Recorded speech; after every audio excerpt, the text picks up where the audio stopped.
Na aula de hoje, vamos trabalhar a origem da cultura. Nessa aula, vamos compreender os elementos culturais que constituem as identidades.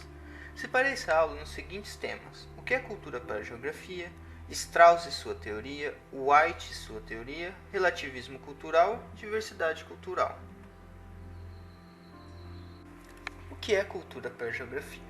A cultura é um termo explorado pela antropologia, e seu objetivo é analisar as sociedades humanas a partir da sua produção cultural, indo das mais elementares formas de organização social até as mais complexas. Para a geografia, temos a geografia cultural. É um campo da geografia humana, que vai estudar os produtos e normas culturais e suas variações através do espaço e dos lugares, com o objetivo de descrever e analisar as formas de linguagem, religião, artes, crenças, economia, governo, trabalho e muitos outros fenômenos culturais, e procurar compreender se os fenômenos culturais variam ou permanecem constantes de um lugar para o outro e na explicação de como os humanos funcionam no espaço. Strauss e sua teoria. Claude Lévi-Strauss, 1908-2009, nascido em Bruxelas, Bélgica, foi professor e filósofo francês, e também atuou como professor no Brasil, um dos antropólogos mais reconhecidos do século XX.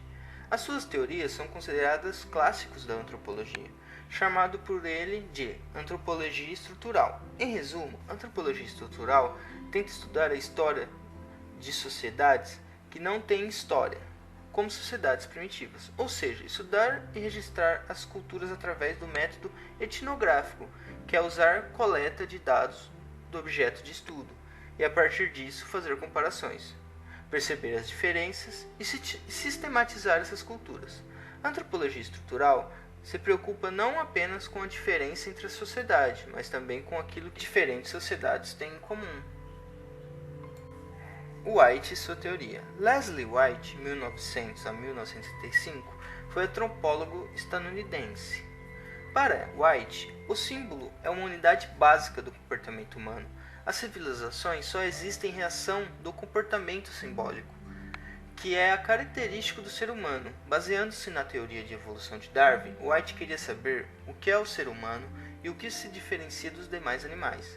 Leslie constatou que a diferença entre os seres humanos e outros animais era uma diferença qualitativa e não quantitativa. Ou seja, os seres humanos usam símbolos para existir.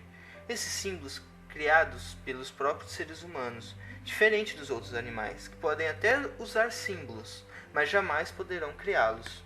Para White, o ser humano só passou de animal para humano quando o cérebro do homem foi capaz de gerar símbolos. E sem os símbolos seria impossível haver uma cultura.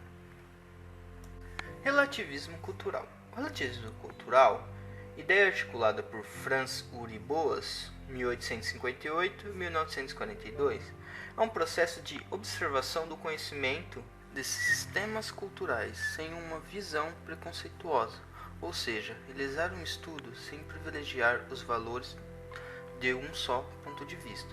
Dessa forma, estruturar o corpo social a partir de suas próprias características, e com isso as culturas estudadas adquirem, assim, seu próprio sistema de valores e sua própria integridade cultural.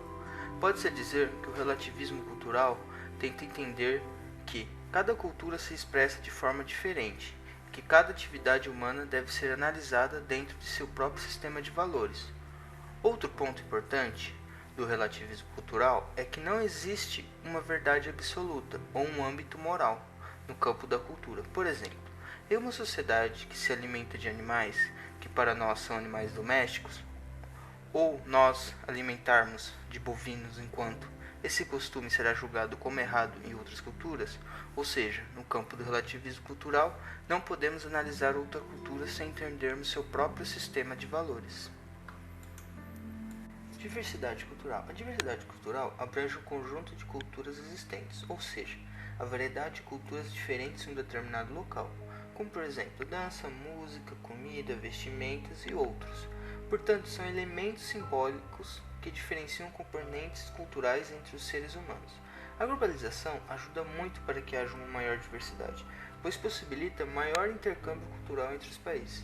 É possível ver um exemplo diversidade cultural em nosso país, em que cada região tem costumes e tradições próprias por se tratar de um país tão grande, e isso permite uma possível troca de costumes e tradições. E o tema da próxima aula vai ser justamente isso, a diversidade cultural no Brasil, porque eu acho que ela merece um vídeo só pra ela.